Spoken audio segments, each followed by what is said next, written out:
So at the end of the previous video, we saw that when the Redis CLI connected with our eco TCP server, some messages were exchanged where we got to see in the eco server something like $2.7 was received. What exactly was that? The message that we received from the CLI was the first message that the CLI sends to the server. Right? It sends to the Redis server, but because we connected the CLI to our server, we saw the message that it sent. Right? The message was sent in a protocol.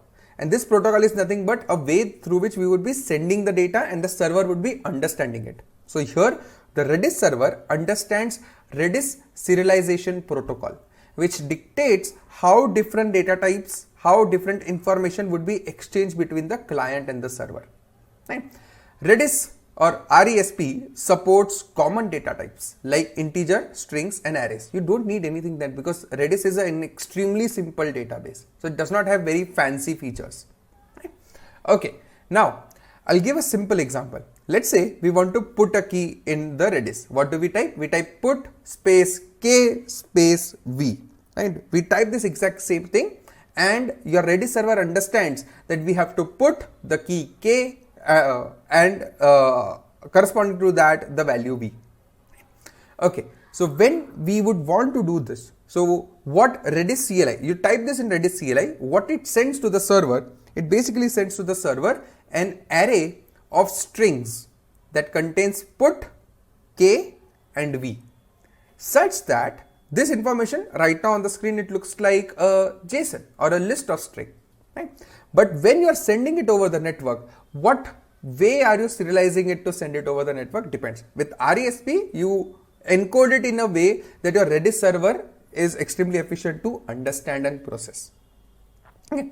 Now, what does this specification look like? A general rule, whenever you are reading this, a general rule to understand is that the RESP is used as a request response protocol, which means that the request that you would send to Redis will be RESP encoded and the response you'll get will also be RESP encoded.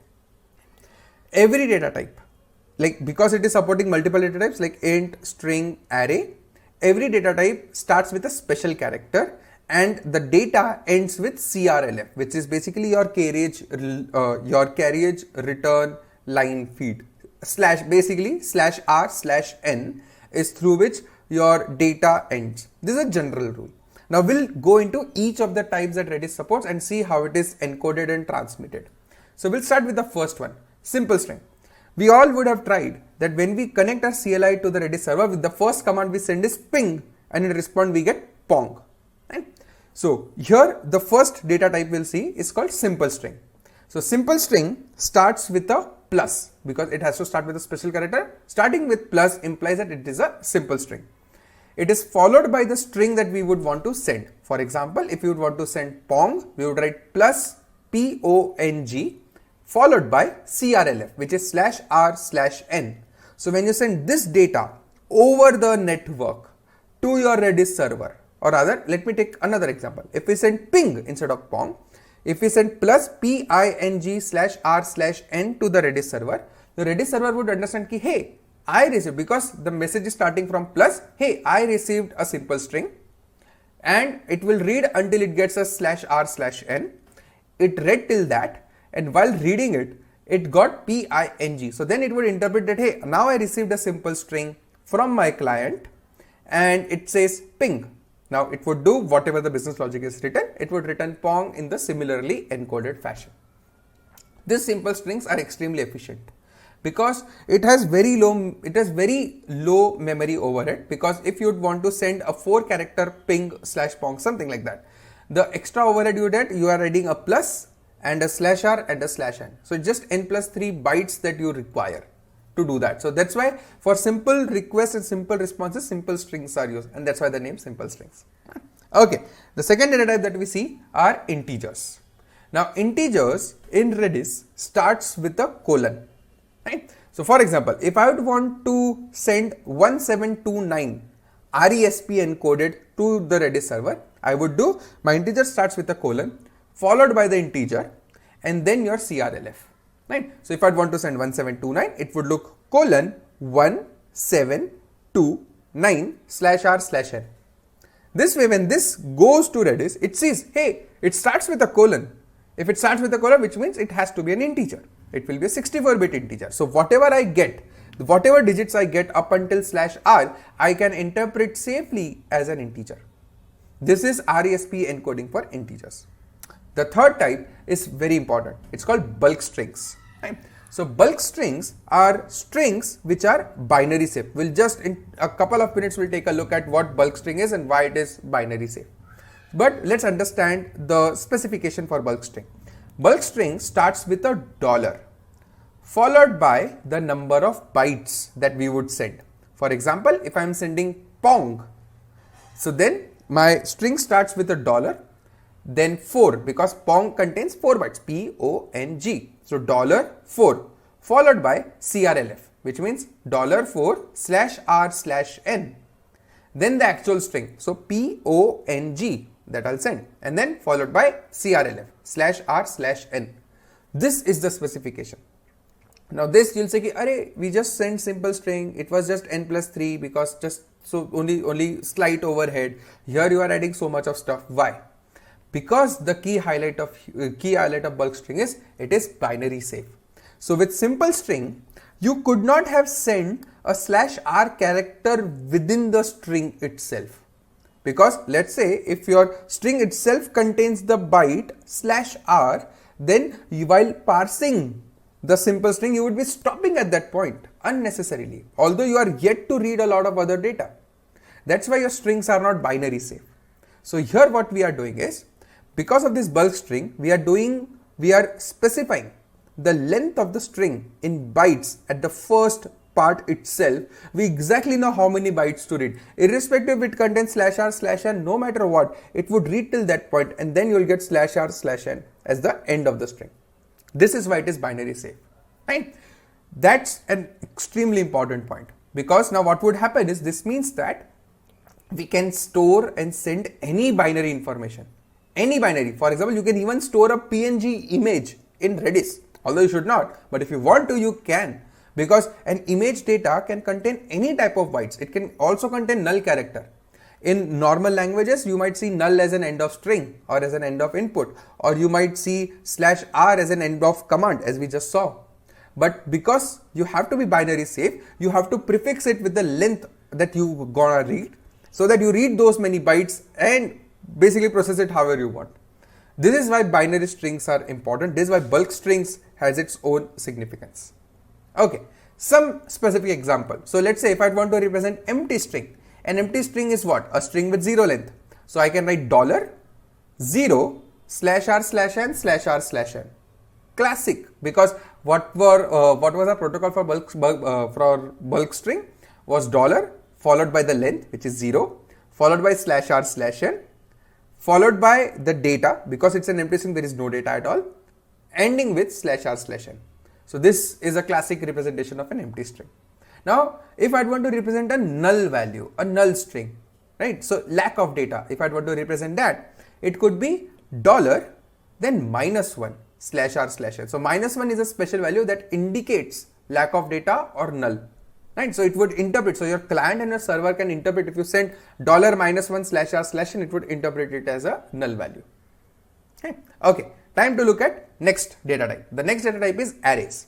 So here we just saw that when your Redis CLI connects to the server and we would want to do a put kv, you are passing put space k space v, and we are writing that, but your Redis CLI would be converting it, would be RESP encoding it and sending it to the server. So any command that you fire through any of your client is RESP encoded and sent to the server, and it is encoded as array of strings. So that's why arrays are a very important data type in RESP. So an array starts with star, followed by the number of elements in the array, then followed by a CRLF, and then followed by the RESP encoded elements. I'll give an simple example. Let's say if I have an array that contains a string a, an integer 200 and a string cat. So how will I encode this? I'll start, because this is an array of some elements, it's integer and string all combined, right? So I'll start with a star 3, because I have 3 elements, star 3 /r/n, Then the first is string with one character A. So I'll represent it as a bulk string. So I'll write $1/r/n A/r/n. Then second is 200, integer. Integer starts with a colon 200/r/n. And then cat. So $3/r/n cat/r/n.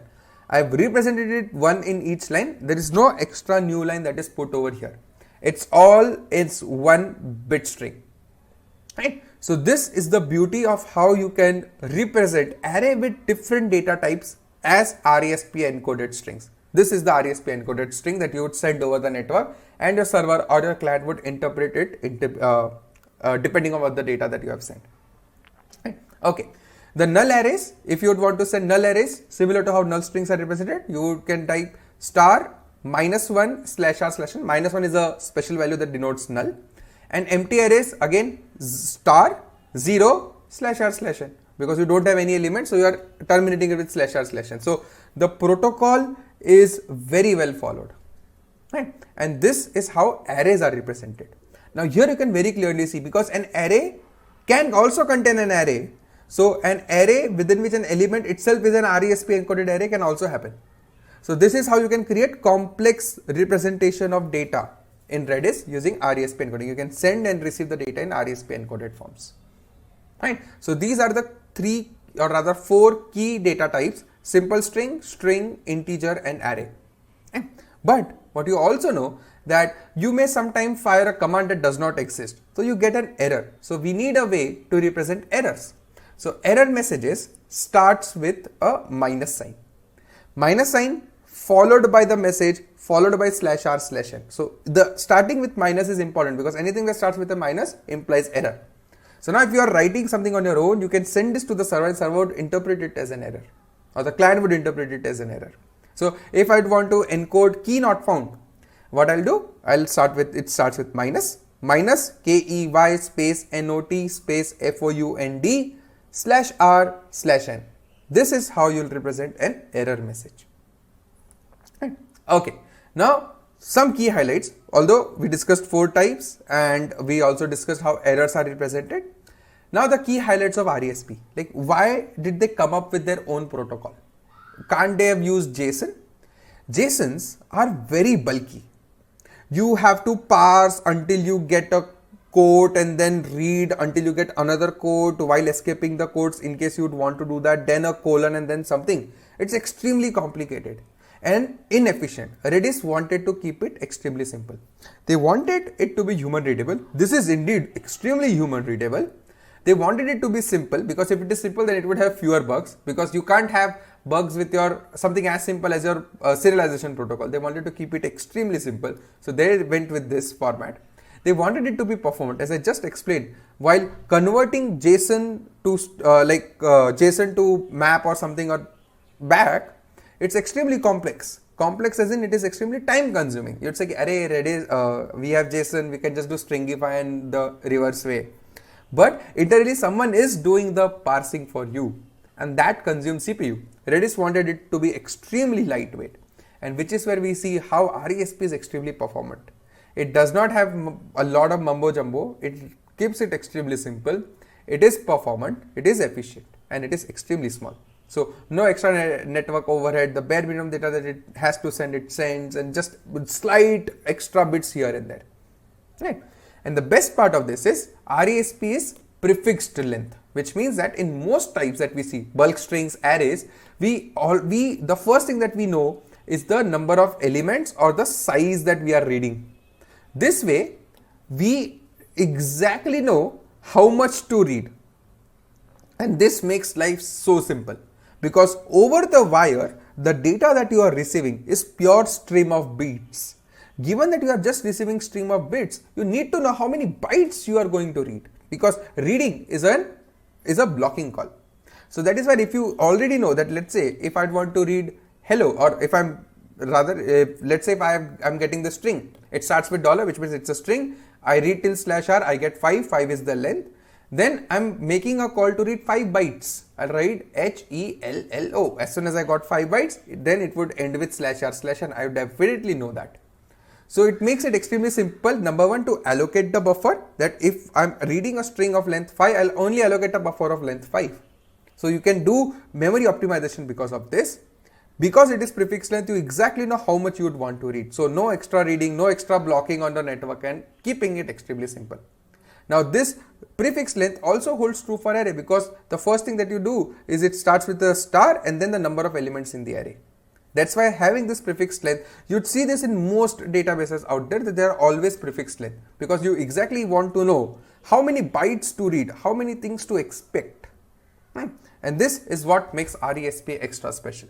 So yeah, that is it for this one. In the next video, we will go through the source code, or we will go through the code where we implement this RESP in Golang and see few things in action. So yeah, thank you so much for watching, and I'll see you in the next one. Thank you.